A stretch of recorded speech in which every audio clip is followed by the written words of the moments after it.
Welcome to SPEW, Spectrum People Enjoying Wizardry. I'm Queerness, and I have Asperger syndrome. I'm Lavender, and my daughter Abby Kadabi has nonverbal autism. I now call this 11th meeting of SPEW to order.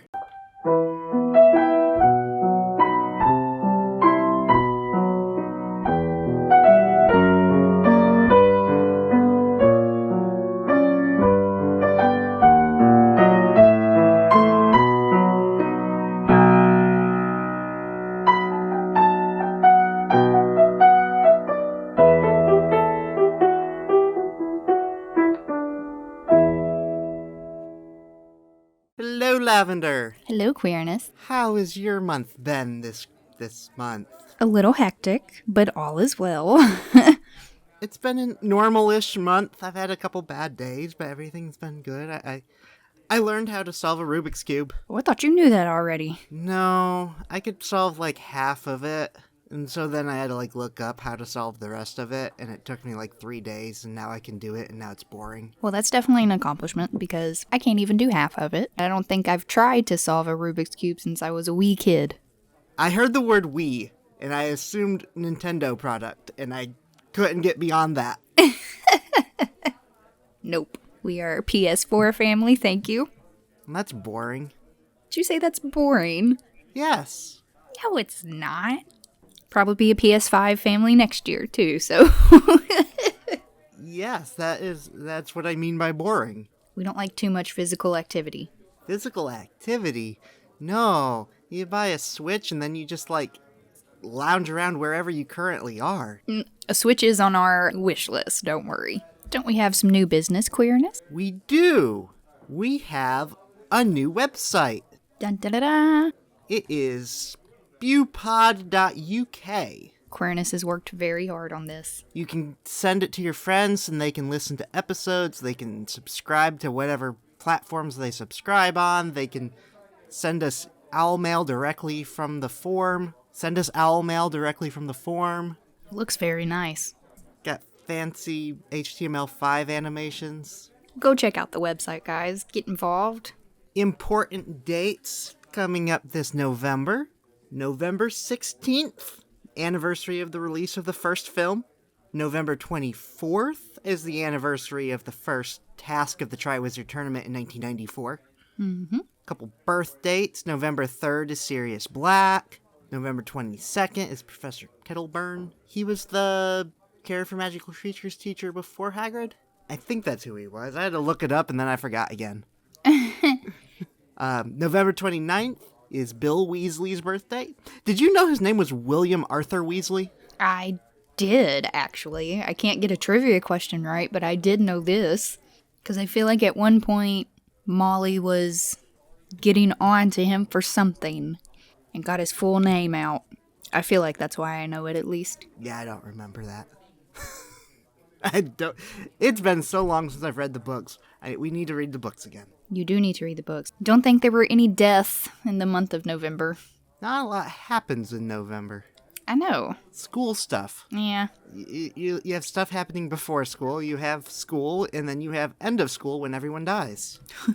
So, what are we talking about this month, Lavender? So this month, I am very excited to present our 11th meeting of SPEW. We're going to be talking about Greta Thunberg. I can't say her name right. Greta. We're going to talk about the infamous Greta. Yeah. So Greta Thunberg. Frostgurgis. She's got initials after her name now. Fellows of the Royal Scottish Geographical Society. So Greta is a 16-year-old girl from Stockholm, Sweden, who, at 8 years old, after hearing about climate change, decided to stop talking or eating and just became very depressed. She eventually was diagnosed with OCD, selective mutism, and Asperger syndrome. Now, we've talked about her a few times on the show before, but we just haven't done a real deep dive before. So basically, she eventually got her family to make some lifestyle changes that made them go vegan, made them quit flying. Her mom is actually everything I saw called her an opera singer, and then I found some of her music, and I would not call it opera. No, not quite. It's like techno pop with some operatic elements. Operatic techno is what we'll go with. Operatic techno, yeah. Very Swedish. It is very Swedish. Let your feelings show. Whoa. Stay and don't let go.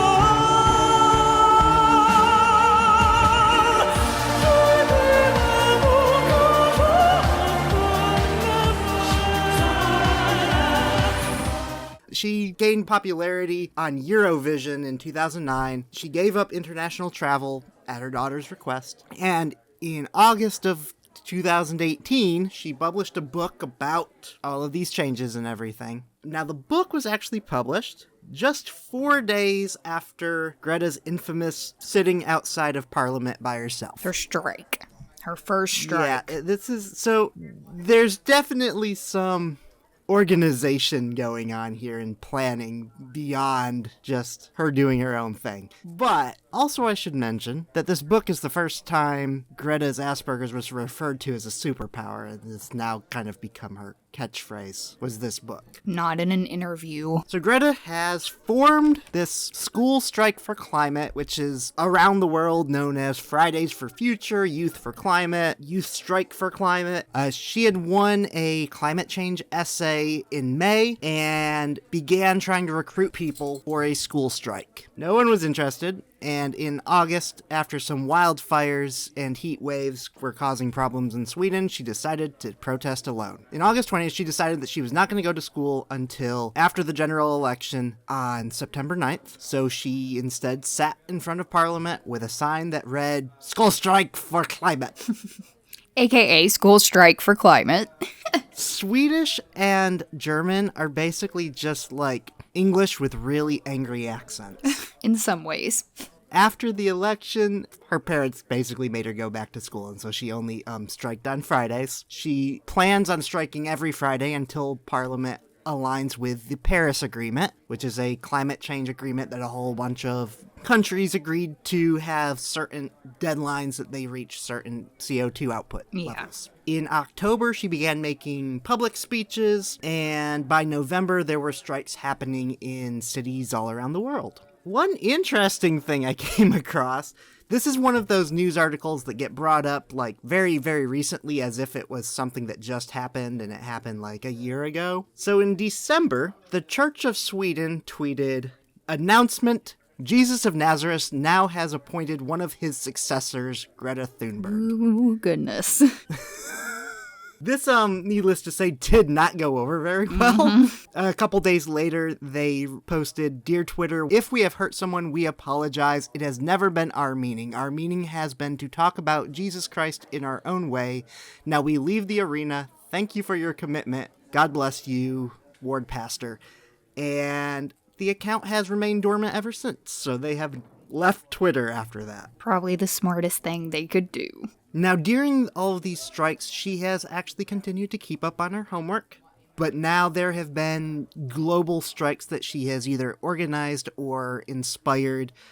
First big one was March of 2019, over 1 million people participated. There were 2,200 separate events in 125 countries. May 25th, there was a second strike. That one was set up to line up with the second day of the European Union Parliament election. And then more recently, September 20th through 27th, for the UN Climate Action Summit, there was a very large worldwide strike. So let's talk about that Climate Action Summit. So the week of August 14th through August 28th, Greta came to the Americas. And since she refused to fly, she came across in a racing yacht that was equipped with solar panels, with underwater turbines.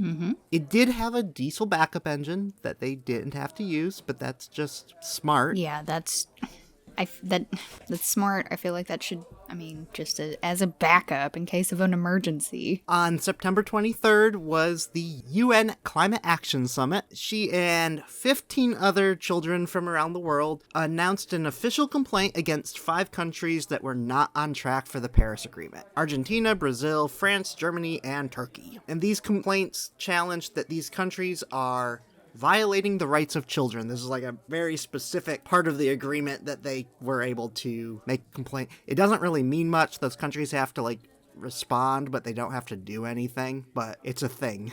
Now, she has received a lot of criticism. Probably the most ridiculous one is conservative podcaster Michael Knowles was on Fox News. Of course. And referred to her as a mentally ill Swedish child being exploited by her parents and the international left. Ugh. Disgusting. At this point, I do want to just kind of point out the specifics here that it is not considered a mental illness. It is a developmental disability. There's a difference. There is a big difference. He then backtracked and said that she has multiple mental illnesses. Which none of her diagnoses are mental illness. No. And I have to be honest, I worried when her diagnoses were disclosed. I just knew that those would be used against her by adults, no less. I knew it as soon as it came out and they said, oh, she has Asperger's. I was like, man, they are going to try to use that against her at every opportunity they get. The other big thing she's been criticized for is her anger and lack of smiling, especially the lack of smiling, which is something that is definitely part of Asperger's and is also something that being a young girl is also. Well, before we get into that a little deeper, let me just say, no one, especially women or girls, but collectively no one, owes you a smile. Just throwing that out there. We don't have to smile. Go ahead, talk about what Trump said about her. So Trump referred to her in a tweet as a very happy young girl looking forward to a bright and beautiful future. To which she changed her Twitter description to being a very happy young girl looking forward to a bright and wonderful future. Love the snark. I do want to point out that there is a very nice picture of her smiling when she received the key to the city of Montreal. Very big smile, by the way. Another person I want to talk about here is Jeremy Clarkson. Every time this man comes back up, he's like digging himself deeper and deeper into a stupid hole. So just a quick reminder, this is the same man who was fired from Top Gear for punching a producer in the face for not providing a end of the day meal. So he's already, obviously a humanitarian. He says, how dare you sail to America on a carbon fiber yacht which you didn't build and cost $15 million that you didn't earn, which has a backup diesel engine that you did not mention. And then he said stupid stuff about creating mobile phones and laptops and internets and creating the banks that pay for it all. How dare you stand there and lecture us, you spoiled brat. Get back to school as quickly as possible and work hard on your science lectures. Because science is what will solve the problem eventually, not scowling and screaming ad-libs every 5 minutes. Many thousands of people that you blame are trying to do exactly what you want. So be a good girl, shut up, and let them do it. Ugh. He said stupid stuff. A lot of stupid stuff. I think eventually he came out and, recanted it or at least apologized for it. Doesn't matter. The internet is forever. I also want to point out that she is not accepting direct donation money or anything like that. Yes, obviously, lots of people are helping her out to be able to do this whole trip, but there was a climate change charity that asked if she would be their spokesperson. They then started using her face in all of their advertising and stuff without her permission. So now she just refuses to be associated with any specific group or anything like that. I don't necessarily blame her. So she is still in the Americas at the moment and is going to attend the COP25 Climate Change Conference in Santiago, Chile, which is in December. In December, yeah. Oh, I didn't get a trivia question again. I just noticed. I thought I saw one the other day. I had a really good one and it just disappeared. Ooh, here we go. All right. Does it have to be multiple choice? It doesn't have to be, but it can be. Nah, this one isn't. Okay. So, Harry, Ron, and Hermione helped save the Sorcerer's Stone from being stolen. How old was its co-creator, Nicholas Flamel, when he decided to destroy it? Oh. Since it's the anniversary of the first film being released. All right. Let's go to Grengatz and we'll be right back. And we are back. And I am trying really hard to remember this one. I'm going to say, is it in the 100s? 200s? Nope, higher. 600s? Yeah. 674. Oh, you were so close, Queerness. The correct answer is 665. Oh. You were very close. Nicholas Flamel was 665 when they decided, time is up. Let's get rid of the Sorcerer's Stone. And him and his wife wrapped up all of his affairs. And they never mentioned in the books, but I can only assume peacefully died. I also want to take this moment to remind everyone to send us howlers and owl mail. You can send us owl mail at spewcast@gmail.com. You can send us howlers by calling 407-706-SPEW. That's 407-706-7739. You can also click the link in the description to record one, or visit our new website at spewpod.uk. Let's talk about news. Okay. Another first edition of Philosopher's Stone sold for $34,000, about 27,000 pounds. This one in an online auction. Where are these online auctions at? This is actually starting to get really annoying. It's like literally every other month there's another one being sold. You'd think if there were so many out that they would lose value almost. There is 500 of them. There was only 500 printed. Jeez, and to go for 34,000 a piece? Good night. Couple movies. The Batman. We've already known that Robert Pattinson, who played Cedric Diggory, is playing Batman. A new announcement. Zoe Kravitz, who played Lita Lestrange, is going to play Catwoman / Selena Kyle. Not mad at that. Rupert Grint has a new show called The Servant on Apple TV. It's a new drama from M. Night Shyamalan. Shyamalan. There's a new trailer for The Kingsman that came out. The Kingsman. It's a prequel that's spelt differently. It's starring Ralph Fiennes. Good old Voldy. I thought it was Fiennes. I don't know. I'm pretty sure it's Fiennes. You could 100% be right. I could 100% be wrong. At least we're bold enough to admit it. And it's also starring Rhys Ifans, who played Xenophilius Lovegood. He is playing the bad guy. So, yeah. WizardingWorld.com has announced Wizarding World Gold. This is a subscription service coming this fall at $75 a year, or about £60. It includes early access, priority booking, discounts, and stuff for various things you can buy, locations you can go, all that kind of good stuff. There are collectible pins and badges that you can pick up at those various locations. Basically, it's mostly a subscription to get discounts for stuff that you probably won't be able to do that often. It does also include access to all 7 ebooks during your subscription. Which is almost worth it in itself, honestly. It also includes a new original video series of behind-the-scenes stuff. Not a lot has been dropped about that. The really cool big physical thing that you get for signing up for this is the Keys and Curios Journal. This is a custom book based on your Wizarding Passport. There's 4 different covers based on the different houses. It's got your name in it. It's got a backronym of your name. It's got a calendar. And basically, each page is a different month, and there's different things like writing topics on each page. But also, it interacts with the app and unlocks something. This is yet to be activated yet, so we're not entirely sure what those interactive elements are. As we get updates, we will update you guys. Each month there'll be something different that happens when you use the app with the book. In London, Ontario, there are signs for Lupin, Harry Potter, Hermione Granger, and Lord Voldemort running for candidate. Not really news, it's just a thing that happened. Warner Brothers has leased a large building on Broadway. Rumors, of course, are saying that it's going to be Harry Potter related, and it's probably going to be some sort of walkthrough exhibit similar to the London studio tour, but at this point there's been no official announcement.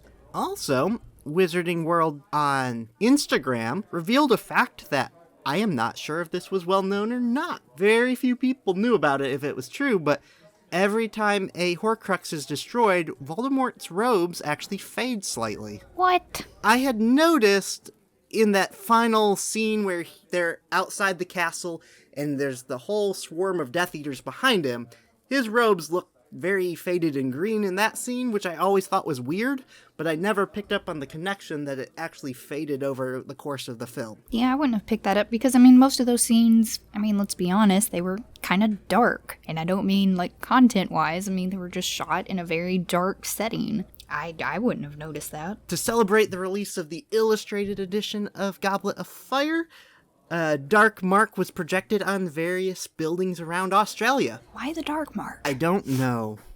We could have picked almost anything better. Also, the illustrated edition of Goblet of Fire came out. Cursed Child in San Francisco has announced their official opening, which they're referring to as Hogwarts Homecoming, is October 23rd, which I guess is now over. Cursed Child in San Francisco is now officially open. Hooray! A Instagram user by the username Jonas Krem, I don't know usernames, Jonas Cram. has made a Lego Hogwarts staircase with moving stairs and pictures and stuff, and that was pretty cool. It is pretty cool. You guys should check it out. Warner Brothers Studio Tour in London has announced a new expansion.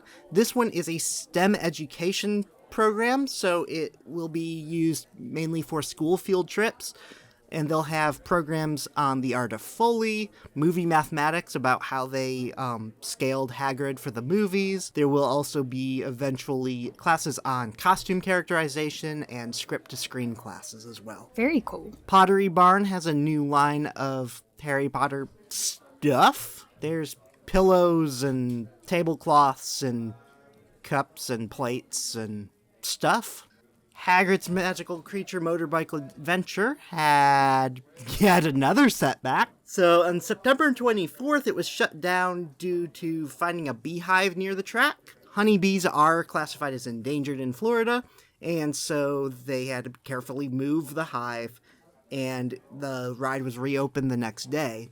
But then a week later, on October 2nd, the ride was shut down again, this time due to a massive swarm of bees. They were looking for their home. Massive. There are pictures of just random shots of the ride, and you can just see these pictures just speckled in bees. They were upset that their home got moved. Everything is back up and running normally, I believe, though. We haven't heard anything otherwise. LeakyCon took place in October 11th through 13th in Boston. There was a bunch of special guests like Chris Rankin, who played Percy, Luke Youngblood, who played Lee Jordan, Victor Grum, Dan Fogler, who played Jacob Kowalski. The Potter Puppet Pals were there, Harry and the Potters, and Draco and the Malfoys. There was a bunch of people there. It looked fun. I was sad I didn't go. There is a new video game being developed by Virtual Basement and Blue Isle. It is called Broomstick League. It is Quidditch inspired, but very much not Quidditch, and very much copyright infringement free. Early access will be coming soon to Steam. Also, Jack Thorne, the writer, or the script writer for Cursed Child, has a new show called Sunday about a book club, and it's gotten terrible reviews. That wraps up our Harry Potter news. In autism news, Trump has signed the Autism CARES bill, which basically funds autism research and was sponsored by Autism Speaks. So I had to do lots of research on this one to see what exactly it was. And it is an existing law. That this bill is just to extend the existing law, make some minor changes. The law was originally signed by George W. in 2004. It was extended and amended by Obama in 2011 and 2014. And I did find a bunch of people claiming that they were cutting, that the original amount was $3.1 billion and they were cutting it to $1.8 billion. All I could find is that the 3.1 was actually the total amount of funding since the program started. So I'm not sure where they were getting these numbers, and I actually read the entire actual bill, which is actually just a list of changes, which made it pretty easy to just go through. One of the things that they changed is the phrase across their lifespans was added in several places, which is nice. Yeah. It basically adds the need for more research and guidelines for the lives and well-beings of individuals on the spectrum, including nutrition, recreational and social activities, recommendations for screening, diagnosis, therapy for aggression, self-injury, and other behavior issues. It doesn't actually set out those guidelines. It just says we need to work on these guidelines. It's a start. Other changes is as simple as the year 2014 being changed to 2019 and all references of 2019 being changed to 2024. So basically, they just extended it out until 2024. Yes. Now, one thing that I did notice that was kind of negative that I thought was odd is the wording said that in 2024 that you could extend it for another 1 or more 4-year terms. And they removed the 1 or more phrasing from it. So basically, you used to be able to do it for 8 more years, and now they've changed it so you can only do it for 4 more at a time. Yeah, that was the one thing I noticed. That I'm like, I'm not sure I like that, but okay. Yeah, mixed feelings on that for sure. Also, the word child is changed to individuals in several places. So that's a good change. Yeah, that's a good thing. And as far as the money actually goes, there was 2 spots where 22 million? What number is that? Million. 22 million was changed to 23 million, and 48 million was changed to 50.5 million. So, increases. I'm not sure where the 1.8 billion came from, though. Probably from people that didn't read the bill. I'd imagine so. So, overall, not bad stuff, just extensions and slight increases here and there, and that's about it. Slight wording changes from child to individual, which, you know, I personally love because autism doesn't just go away when you turn 18. You want to talk about this next one? Yeah, this one I'm pretty new to. I literally just read about it last night before recording. And there is a program at the University of Iowa College of Education. It's in the, I'm going to butcher this. It's in the Bell & Blank Center. And its mission is to identify and nurture young people who excel at math, science, and the arts. And it's a program run by the Bell & Blank. It's a program that's designed to keep a diagnosis from being a deal breaker. And it isn't specifically geared toward kids on the spectrum. It just kind of happened to end up that way. It was just a program, a summer program for gifted children who excel in math, science, and the arts. And just as a summer program to have them have something to do. And it ends up a lot of the kids that they were getting were gifted and also had a diagnosis of autism or Asperger's. And it may not be a new term, but it was new to me. But they are calling these kids twice exceptional, labeled as gifted in education, but also have a diagnosis. They call it 2E, twice exceptional. I think I'd heard of this before, but not often at all. Yeah, no, I've never heard of it until I read this article. And going throughout the article, it looked like, you know, the kids in this program varied in age from like there was an 11-year-old, a 13-year-old, a 16-year-old. And I really liked it. I really think we should check this out more. They, the staff on hand before a session, the instructors are given a packet filled with advice on how to handle everything about that student. So kind of like an IEP, but not really. It's just advice for the instructors on how to handle stuff that may come up. Like this student really likes personal space, or this student, you know, prefers to have their headphones on because noises are too overstimulating, that kind of thing. But at the same time, the instructors are not actually told that they have any kind of diagnosis or anything. Right. It's more just kind of like a guiding packet. All right. I think that about wraps up our episode today. Visit our new website at spewpod.uk. Mm-hmm. You can follow us on Twitter at SpectrumPeople. Facebook is facebook.com/spewcast. Our Instagram is @spewpod. You can send us howlers at 407-706-SPEW, 407-706-7739. You can send us owl mail at spewcast@gmail.com. You can visit our website or click the link in the description as well. And we want to thank Joan Burr for our theme music. Thanks, Joan Burr. Until next time, I'm Queerness. And I'm Lavender. And as Luna Lovegood said, Don't worry, you're just as sane as I am.